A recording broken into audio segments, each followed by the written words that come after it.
Mpendwa mtazamaji, siku ya Jumatatu, karibu katika tafakari ya neno la Mwenyezi Mungu tunalolipata katika Injili ya Marko sura ya 2 aya ya 18 hadi ya 22. Ni habari za mitume wa Yesu ambao walikuwa hawafungi, na baadaye Mafarisayo wanakuja kumuuliza Yesu, kwa nini wanafunzi wa Yohane Mbatizaji wanafunga alafu mitume wako hawafungi? Habari ya kufunga kwa Wayahudi nyakati za Yesu ilikuwa ni ibada kwao iliyokuwa imebeba maana kubwa sana katika mambo ya kujitakasa kiroho. Walikuwa wanafunga mara moja kwa mwaka kwa ajili ya kuomba toba kwa Mwenyezi Mungu, hasa siku iliyokuwa inatambulika siku ya upatanisho au Yom Kippur. Walikuwa wakijitenga na starehe zote za kidunia, wakaweka mbali vitu vyote, wakajikita katika maombi ya toba na tafakari kubwa kwa Mwenyezi Mungu. Hii iliwasaidia sana wao kurudisha mahusiano yao na Mwenyezi Mungu ambao walikuwa wameyavunja. Lakini kwa ajili ya wale ambao walikuwa wanashika dini zaidi, wenye msimamo mkali, wao walikuwa wanafunga mara 2 kwa wiki, wakiwa na lengo hilo hilo la kuweza kutiisha mili yao mbele ya Mwenyezi Mungu na baadaye kuweza kuwafanya waweze kuwa karibu na Mwenyezi Mungu. Mfungo kwa hawa Wayahudi nyakati za Yesu na baadaye pia inaendelea hadi kipindi hiki, ilikuwa imebeba maana ya kuonyesha huruma kwa watu ambao ni masikini. Vile vyakula ambavyo walikuwa wanajinyima, walikuwa na vikusanya na baadaye kuwapelekea wale ambao walikuwa hawana mahitaji. Walijifunza kuweza kuwa na huruma kwa watu mbalimbali. Wanadamu ambao ni dhaifu walikuwa wanahitaji sana msaada wa kimungu. Hivyo basi wakawa wanajikatalia vyakula na vinywaji, wakikumbuka pia udhaifu wao, kwamba hata sisi pia ni wadhaifu, tuwasaidie watu wengine.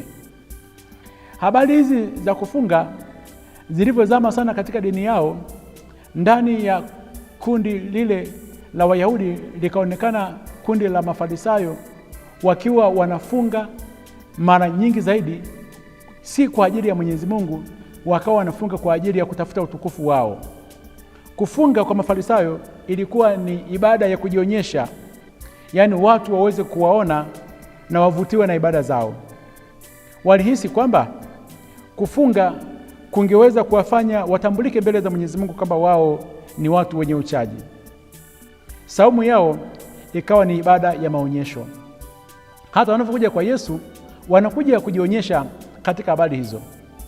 Ndugu yangu, hadi sasa watu wengi sana wanaofunga wanafunga si kwa ajili ya hizo sababu ambazo nimezungumza katika dini ya Kiyahudi. Wengi wanafunga kwa ajili ya maonyesho, kwamba nikifunga nitaonekana kwamba mimi ni mchaji.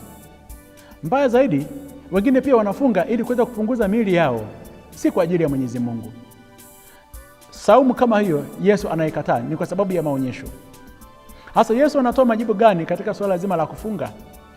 Majibu ya Yesu yako hivi, kwamba Ukristo ni furaha. Anapowaambia wale Wafarisayo kwamba itakuweje hawa mitume waweze kufunga wakati wako na bwana harusi, anakumbusha nyuma kidogo katika maisha ya dini ya Kiyahudi yalivyokuwa, kwamba harusi ilikuwa ni kipindi kizuri sana cha watu wawili ambao wamekubali kuishi maisha yao ya pamoja baada ya kufunga ndoa, na ilikuwa inadumu kwa muda wa siku 7, wakila wakifurahi, kwa sababu ndio kipindi ambacho walikuwa wanakitarajia, ni kipindi ambacho ni muhimu sana. Bwana harusi akiwepo pale, jamii nzima ikawa inakusanyika pale kuweza kufurahia maisha hayo. Kwa Yesu anatolea mfano huu kwamba yeye ndio bwana harusi, na hawa mitume ambao wamekuja pale tayari wapo katika muunganiko huo agano hilo la Bwana.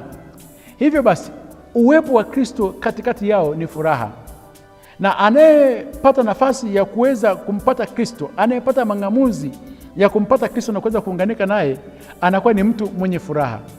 Kwa hiyo ukiwa na Kristo, maana yake upo katika kipindi cha furaha sana. Sasa furahia maisha yako pamoja na Kristo, usije ukamwacha.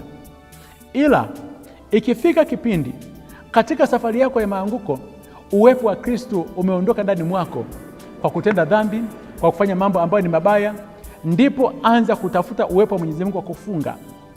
Yaani tunafunga kwa ajili ya toba, unyenyekevu. Nimefanya dhambi, ninatiisha mwili wangu, Mwenyezi Mungu unisamehe. Ninaacha dhambi zangu zote, ninaanza maisha mapya. Mwenyezi Mungu, toba yangu hii, uwepo wako umeondoka ndani mwangu, ninaingia katika toba. Usifunge kwa ajili ya maonyesho.